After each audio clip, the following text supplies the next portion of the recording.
Olá pessoal, tudo bem? Tô eu aqui de volta com meus vídeos no YouTube, né, gente? Fiquei um tempinho aí ausente porque tava de férias, merecia dar uma relaxada um pouquinho. Agora tô de volta, vou gravar mais vídeos aí. E hoje eu tô aqui para falar de um tema bem interessante, polêmico e de uma certa forma triste. Vamos falar das indenizações por acidente ou doença do trabalho. Olha só, primeiro falar da competência. O artigo 114, inciso 6º da CF, prevê que é da competência da Justiça do Trabalho julgar as ações indenizatórias. Mesmo após a emenda 45, que trouxe esse inciso no artigo 114, surgiu polêmica. Inicialmente, o STF tinha decidido que não era da competência da Justiça do Trabalho julgar as ações indenizatórias por acidente e doença do trabalho, que seria lá da Justiça Comum. Porém, veio o conflito de competência 7204 e o STF mudou seu entendimento e editou a súmula vinculante número 22. Nessa súmula, ele pacificou o entendimento que é sim da competência da Justiça do Trabalho as ações indenizatórias, olha o detalhe, por acidente e doença do trabalho contra o empregador. Se for contra o INSS, não é da nossa competência, só é da nossa competência contra o empregador. E aí surgiu um outro debate. E quando se tratar dos herdeiros da vítima, do trabalhador, o triste caso de acidente fatal? E aí, o que fazer?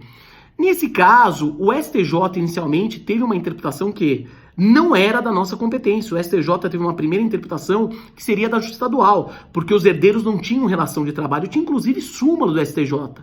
Porém, o tema chegou de novo ao STF, e o STF falou que era da trabalhista, já que essas ações dos herdeiros somente surgiam em razão de um acidente do trabalho com aquele ex-empregado que faleceu. Nesse sentido, o TST editou a súmula 392, que expressamente fala da competência quanto aos herdeiros. Agora, superada a questão da competência, um outro tema relacionado a essa matéria são os danos. E aí? O trabalhador, primeiro eu vou falar do trabalhador que sofreu acidente ou doença do trabalho, ele tem direito a quais danos? Primeiro, o dano moral.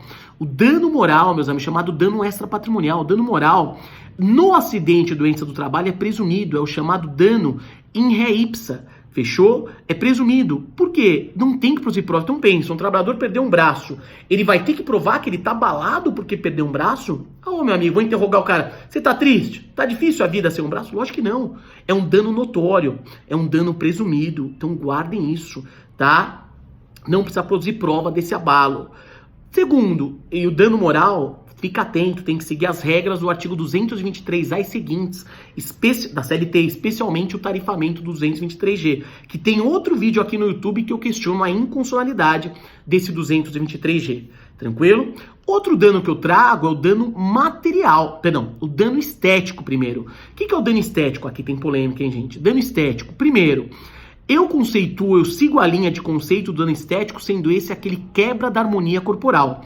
A pessoa tinha um corpo perfeito, a partir do momento que perdeu um dedo, quebrou a harmonia. Perdeu um braço, quebrou a harmonia. Teve perda auditiva, quebrou a harmonia. É dano estético. E o STJ entende que é cumulável o dano estético com o dano moral. Há quem critica, há quem fala que o dano estético nada mais é que uma espécie de dano moral. E por isso não seriam cumulados. Na verdade, deveria aumentar o valor do dano moral. Tranquilo?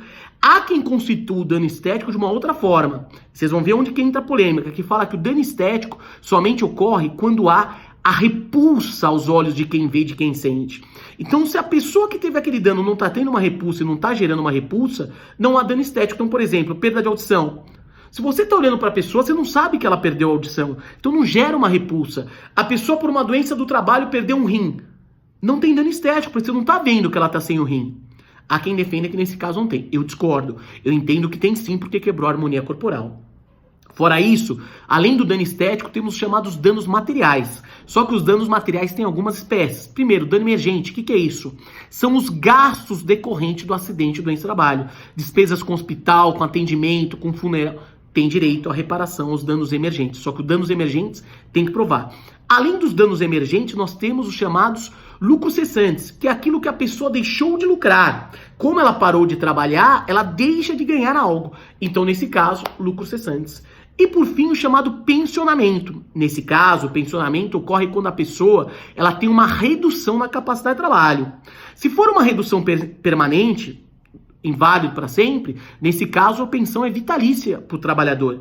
Agora, se não for uma redução permanente, ele vai ter pensionamento até quando recuperar a capacidade. Tranquilo? E para os herdeiros da vítima, como funciona? O herdeiro tem direito ao dano moral também, pela perda do ente querido, exatamente um dano moral presumido, em re ipsa.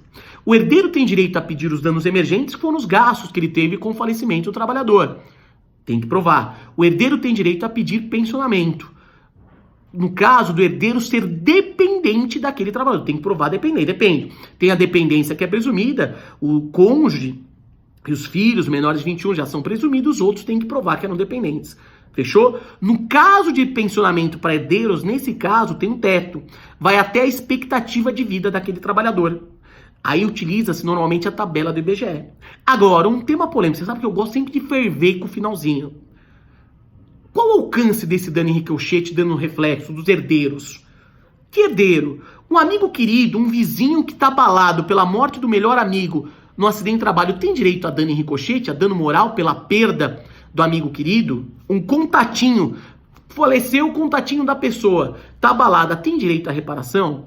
Aqui, meus amigos e amigas, eu vejo que o dano em ricochete, minha interpretação, fica restringido aos legítimos herdeiros da vítima, porque senão vai ampliar muito. Então pensam, um fã do Ayrton Senna, o Ayrton Senna, infelizmente, todo mundo sabe que morreu em um acidente de trabalho trágico. A pessoa era fanática, o filho dele chamava Ayrton, outro chamava Senna, tinha tatuagem.